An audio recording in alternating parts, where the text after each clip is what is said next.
Help me. I can't breathe." She woke at 3 a.m. Her hand weakly tapped his shoulder. "John, please, the inhaler. I can't breathe." He turned his face hard with anger and hissed, "Say sorry for yesterday, or I won't help you." And by morning, his pride had stolen her last breath. From the outside, their house looked perfect. A beautiful 3-bedroom duplex in an estate in Lagos. A clean car, trimmed grass. A little swing by the door where their daughter, Zara, sometimes played. The security guard, Musa, always waved as they drove out. To neighbors, Felix and Oma were the picture of success, a happy young couple. But inside, it was different. Felix had rules. The bed must be tucked tight, shoes lined one way. The plates in the kitchen should be stacked by size, towels folded in 3. Nothing escaped his eye. If a cup had a faint watermark, he would lift it up and say, "Look at this. Is this how to wash?" If the soup was a little thick, he would slam the spoon and say, "Why are you wasting tomatoes?" Nothing passed without his comment. He always had something negative to say. Oma kept the home running. She worked at her uncle's company but spent most days inside the house, cooking, cleaning, packing Zara's snacks, ironing Felix's shirts, wiping dust that never seemed to end. She smiled when she could, but most nights, after washing the last plate, she sat alone on the balcony with her inhaler pressed to her lips. Her chest tightened, her breathing shallow. She hid this from everyone around except for Felix. She didn't want pity from anyone. On weekends, Felix hosted his friends. They laughed loudly, clapped shoulders, and filled the house with noise. Oma cooked, served, cleared, washed. By the time his friends left, the house was always in a mess. Oma would cough as she bent to pick bottles from the floor. Sometimes she stopped and sat on the kitchen stool with her head resting in her arms. After a while, she forces herself up again. Felix called it normal marriage. "I bring money. You keep the home. What is the problem?" he would say. He never asked what her body could handle. When Oma complained to her mother, she heard the same reply. "Marriage is not easy. Besides, he is not beating you. Endure," her sister would say. "Don't shame us. Serve your husband and always pray." So Oma endured. She would cry in the bathroom with the shower running so no one would hear.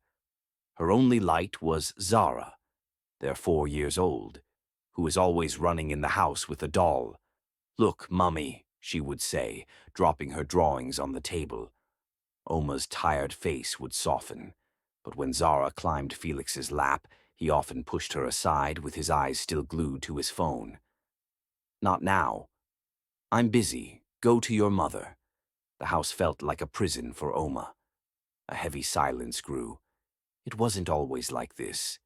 In the beginning of their marriage, Felix was loving. He cared so much about Oma, bought her gifts, told jokes, and held her hand, though he wanted everything neat even then. But his voice was softer, and somewhere along the line, the softness left. He began to complain about everything: time, effort, food. He measured Oma's love only by the services she gave. Oma's asthma came more when she was tired: tight chest, slow burn across her ribs. The inhaler helped, but rest helped more. And rest was a luxury in her home. Musa, the security guard, noticed a few things whenever she stepped out. He saw her swollen eyes.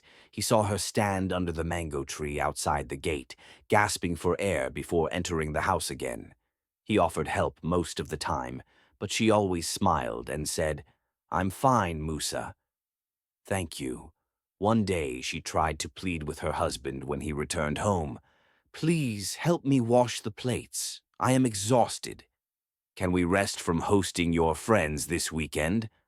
But Felix always had an answer ready. "I'm tired. I worked all day. My friends are few. Is it too much?" Whenever she coughed, he said, "Drink water and stop acting like a baby." When she stopped to catch her breath while stepping out, he shouted, "We are late. Move fast." It wasn't that he wanted her to suffer, or maybe he did. He just simply could not see past himself. He was extremely selfish. Pride covered his eyes like a heavy cloth. One night, after hosting his friends, Oma fell on the kitchen floor. Steam rose from the sink, fogging her face. She pressed her palm against the cold tiles, then forced herself up again, finished the dishes, and went into the room, laid next to him in silence. She cried until she slept off. The next morning, Musa opened the gate, waved at a jogger, glanced at their window. A curtain shifted. Someone was awake. Inside, Oma prepared Zara for school. She tucked in a little note. "Be kind." She smiled at her own words and whispered a prayer into the box for her little princess. Felix entered in a fresh white shirt. He checked his watch. He picked a plate, looked at the bread, and then the butter. His mouth tightened. "Is this how you spread butter?" Felix's voice cut through the morning like a blade. "Look at this bread, Oma. Can't you do anything right or neatly?" Oma froze. The butter knife hung in her hand. The slice of bread almost fell. She exhaled slowly. "It's bread, Felix." "It will still be eaten." Felix shoved the chair back and dropped into it with a heavy thud. "Always making excuses for small things, Oma.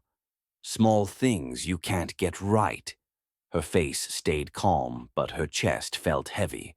She slid the bread towards him, wiped her hands on a towel, and walked out of the kitchen. She didn't eat. Felix grumbled as he chewed. "Ungrateful woman." Little footsteps came in. It was Zara. Her hair messy, doll in her hand. "Mummy," she whispered, rubbing her eyes. Felix looked at his daughter, then back at the bread in his hand, his anger still burning. "Go and tell that mother of yours to hurry.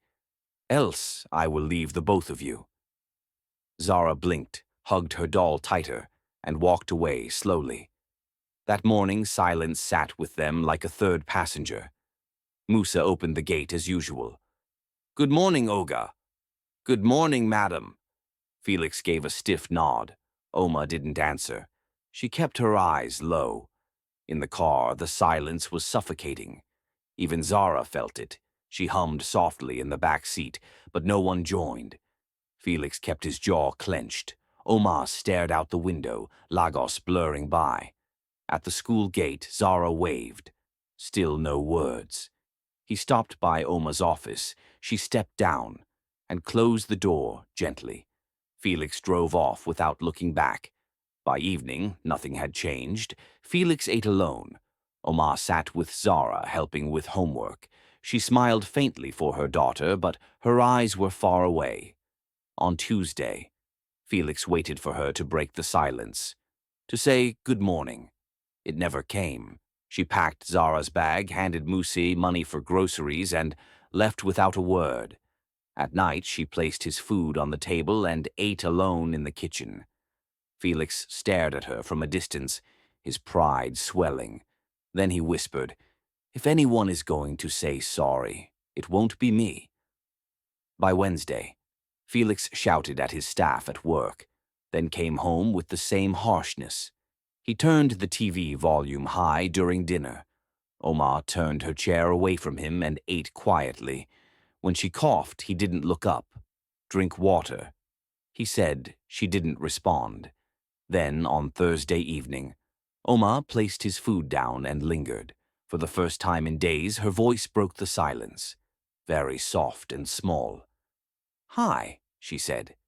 Felix's fork stopped midair. Their eyes met. For a moment, the atmosphere changed, but his pride shoved it aside. He dropped his fork with a loud clatter. Then he stood and walked out. Oma smiled faintly, the same smile that once melted him. This time it faded quickly.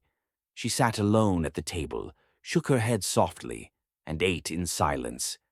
That night she sang in the shower. The same song she always sang, and Felix would join. But he laid in bed, eyes closed, pretending to sleep. She came out wrapped in a towel, looked at him for a long moment. He didn't move. Then she laid under the blanket beside him. At 3 a.m., a hand tapped his shoulder. Light, soft. Then desperately. 1, 2, 3, Felix muttered, annoyingly. In his mind, so she wants me to make the first move even now. He pushed her hand away, pulled the blanket tight. Not now, Oma. Sleep and don't disturb my peace. The tapping stopped. He turned to his side and slept off again. By morning, Felix woke up late. He rushed, shaving quickly, knotting his tie. Oma was still in bed, facing the wall, blanket pulled high. He murmured, "Still pretending." He checked his watch and shook his head. He didn't try to wake her. He didn't bother at all. He quickly made breakfast, swallowed his tea, grabbed his bag, and left. Musa opened the gate. Cars and school buses crowded the road. Felix merged into traffic, his face stiff with pride as always. At home, Oma still laid in bed. At the office, Felix moved through the day with so much energy. He argued with colleagues, complained about files, took calls. He never called home, never checked on Oma. He wore his pride like a heavy coat, refusing to put it down. By evening, Felix parked in the driveway. He noticed the front door wide open. The compound felt wrong. Musa stood by the small guardhouse, uneasy. He rose quickly. "Olga, Madam didn't come out today. I haven't seen her since morning." Felix frowned. "She's inside, probably sulking. Don't worry. I know that woman." He brushed past and entered. Inside, nothing had moved. The same breakfast plate, the same curtain position, the same silence. Felix's heart began to pound. "Oma?" he called. No answer. He climbed the stairs, each step echoing. His hands shook as he pushed the bedroom door. She was there, exactly as he had left her that morning, facing the wall, still under the blanket. Annoyance rose at first. "So this is how far you want to carry this silent treatment?" He stepped closer. "Oma, get up." No movement. He touched her shoulder, cold. His breath caught. He shook her harder. "Oma." Her head rolled limply onto the pillow, her lips slightly open, pale. On the bedside table, her inhaler lay untouched. A strong realization slammed into him. The tap at 3 a.m., her hand on his shoulder. The way she hit him the third time harder. She wasn't reaching out to disturb him like he thought. She was gasping for air. She was begging for help. And he had turned his back. Felix's scream tore through the house. "Oma!" He fell on his knees beside the bed, shaking her vigorously. "Wake up! Please, wake up!" His voice cracked, raw, broken. "Don't do this to me. I love you. I'll be better. Please, wake up." Her body was stiff, her skin cold. "No, no, no, not like this." He pressed his forehead against her chest, sobbing. He tried to push air into her mouth, fumbling, desperate. "Breathe, Oma. Please breathe." No response. He grabbed the inhaler, shaking it uncontrollably. He pressed it to her lips. "Use it. Please, please, Oma." But her lips stayed open. Musa rushed upstairs after hearing the scream. He froze in the doorway. "Olga! Oh, God!" Felix roared. "Call someone. Call an ambulance. Call anybody." Musa stumbled down the stairs, shouting, banging on doors. Neighbors poured in. Gasps, prayers whispered, eyes wide with shock. But Oma was gone. Long gone. Paramedics arrived, checked her chest, exchanged quiet looks. One of them shook his head softly. "I'm sorry." Felix grabbed his shirt. "No, try again. She's not dead. She can't be dead." They pulled him back gently, covered Oma with a white sheet. That white sheet broke him. He screamed her name until his voice tore into something inhuman. When they carried her body out, Felix staggered into the hallway, clutching the wall for balance. His legs were weak. His vision blurred. His mind refused to believe it. He saw Zara's drawing on the wall. Stick figures. Daddy, Mummy, Zara, a happy family. He tore it down, pressed it to his chest, and fell to the floor. His voice cracked into a whisper. She just tapped me. He rocked back and forth. She just tapped me. Then a loud cry rose through the house, and I pushed her hand away. Neighbors stood frozen, Musa in the corner whispering prayers. But nothing could cover the silence. That night the house was empty, visitors gone, Oma's body taken away, Zara sent to her aunt's. Felix sat on the bedroom floor, clutching her scarf with trembling hands. His lips kept moving, over and over. I killed her. My pride killed her. The silence in the house was unbearable. He could still hear her singing in the shower. He could still feel her hand on his shoulder. He could still see her soft smile, but none of it mattered, because Oma was gone, and he was the reason. Morning came, but Felix did not move. Musa knocked softly. Oga, do you want food? No answer. Oga, please. Eat small, still no response. Musa walked away, whispering prayers for him again. By afternoon, Oma's family arrived. Her mother, her sister, her brother, and little Zara. The house grew heavy with grief. Zara clung to her aunt's waist, confused. Where is my mummy? Why is everyone crying? Where did my mummy go? When is she coming back? Felix could not face her. He hid upstairs, bent in the corner, shaking. He heard their sobs, their whispers, his daughter's voice calling, Daddy? But he could not answer. His mouth was dry. His soul was hollow. When they left, they took Zara with them. Felix stood by the window, frozen as the car rolled away. Her little hands pressed against the glass, searching for him. He did not wave. He could not. The burial came too soon. Felix stood by the grave, pale, trembling. The white coffin lowered into the ground. Dust rained down, prayers rose, people wept, but Felix stood frozen, as if his soul had been buried with her. He wanted to jump in, to end it there, but he could not move. That night, the torment began. Alone in the dark, he felt it. A touch on his shoulder. He stood up, sweating. No one was there. He lay back down, eyes wide. Minutes later, a hum, soft, familiar, her voice, singing from the bathroom.